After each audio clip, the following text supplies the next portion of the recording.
اكتر نوع بنات ما ينفعش تقرب منهم نهائي.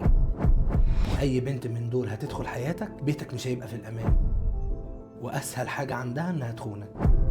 البنت اللي بتحب الاضواء والشهرة، ودي البنت اللي ما بتقدرش تعيش من غير اهتمام الناس واعجابهم بيها حتى لو هي مرتبطه. دايما عندها احتياج ان هي تكون مركز الاهتمام، ولو حست انك مش مديها الاهتمام الكافي ممكن تروح تدور على الاهتمام ده بره. يعني نسبه كبيره جدا هتخونك. البنت اللي ما بتحترمش حدود العلاقه، ودي البنت اللي ما بتعرفش تحط حدود في العلاقه، سواء في الكلام في حياتها اليوميه. وما بيكونش عندها مشكله ابدا ان يكون عندها اصحاب ولاد كتير، وتقول لك ده زي اخويا، ده احنا متربيين مع بعض، ده بيشوفني اخته وبس. وما بيكونش عندها اي مشكله انها تخبي عنك حاجات خطيره جدا في حياتها تحت مسمى انها حاجات عاديه. وحاجات عاديه دي بتكون من وجهه نظرها هي، لكن هي ما بتبقاش حاجات عاديه. والنوع ده انت صعب جدا تعرف ايه الحد بتاعه، ومستحيل تعرف حدودها فين. فالشخصيه اللي زي دي من الصعب جدا انها تصونك في علاقه.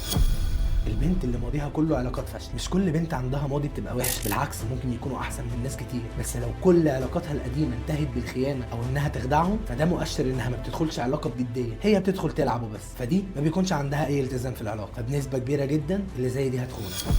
البنت اللي ما بتعترفش بغلطها، ودي دايما عندها مبرر لاي تصرف بتعمله حتى لو التصرف ده غلط وغلط كبير. والنوع ده من البنات لما بتخون ما بتحسش اصلا انها غلطت، بل وممكن تقنعك ان انت السبب ورا الخيانه دي، وانت اللي اجبرتها انها تعمل كده. وصدقوني النوع ده موجود وموجود كتير، فلو قابلك النوع ده ابعد عنها بدري.